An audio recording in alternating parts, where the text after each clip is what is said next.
Say,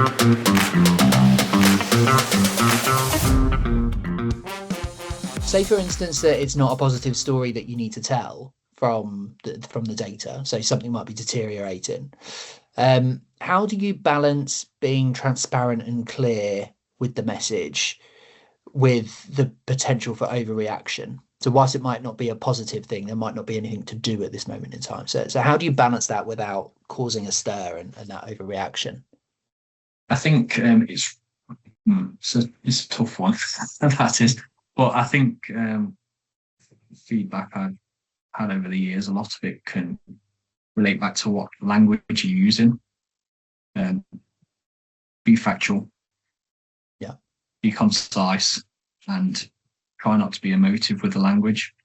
Like, I think if we look at, we're working in risk compliance, infosec audit, there's a lot of words chucked around which can create a reaction. So critical, severe, high, red.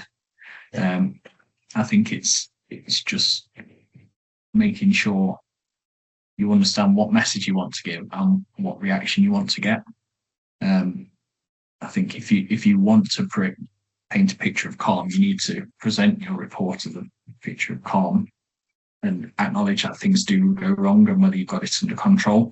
And that's the important bit. You want to present a picture that you've got it under control and what actions you're taking. If you don't do that in the storytelling, you're going to get a reaction from board members, committee members, that they're going to be worried. It's their job to be concerned. It's our job to reassure them through factual reporting.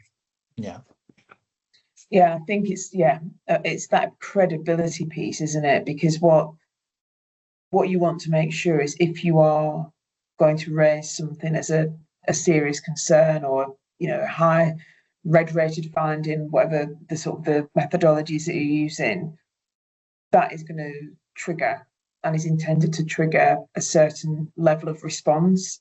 And I think it's about thinking, is that really appropriate? Is that really as serious as it is? A while ago, I received an audit report that I was reading through, and it was a red rated report. But when I got to the end of it and read it and reflected on it, I didn't really understand why it was rated red. And so when I had a conversation with the individual that had prepared it, factually, all the information was there. And then I said to them at the end, I said, why is it red? I don't really understand why it's red. And they said, we think it's probably more amber. And so now there's a question in my mind that, around that credibility. Well, why put it as red unless you should be really, really certain, and you can be absolutely clear. These are the things that, put yourself in my shoes. These are the things you really need to be worried about. And so I suppose it's those being aware of false assurance, but also being aware of sort of false alarms as well. Yeah, absolutely. And would you say that that's something that people learn to do over time, like conceptualizing and making sure that the right things go in? Does that come with experience, or is that something that people should know early on in their career? I think most things come with experience, don't they? There's always those learnings, and hopefully from that conversation that I just described, next time there will be, a more rigorous thought process from that particular, person that I was referencing, about just where do I really think this sits and why? Because obviously you should be tying these things back to a methodology, certainly if it's an internal audit report. So, what is the significant risk, or what really is it? So I think yes, it does come with experience. And I think it's, certainly in that example, my role there to, have these pre-board conversations to just work through some of these things. So again, when you get to the board, you don't have surprises where people are arguing in the actual room, well, that's not red, it's amber. Get all that resolved and off the table beforehand, if you can. Yeah. I think it's you definitely learn as you go along. Yeah. And I think when you work with new individuals as well, you'll be starting fresh again, and it's just taking those experiences with you. I think like if I look at it, first time I present a report to someone, I'm going to expect some feedback. Second time, I'd expect less. Yeah. And third time, I'd hope for none. And I think it's understanding that it is,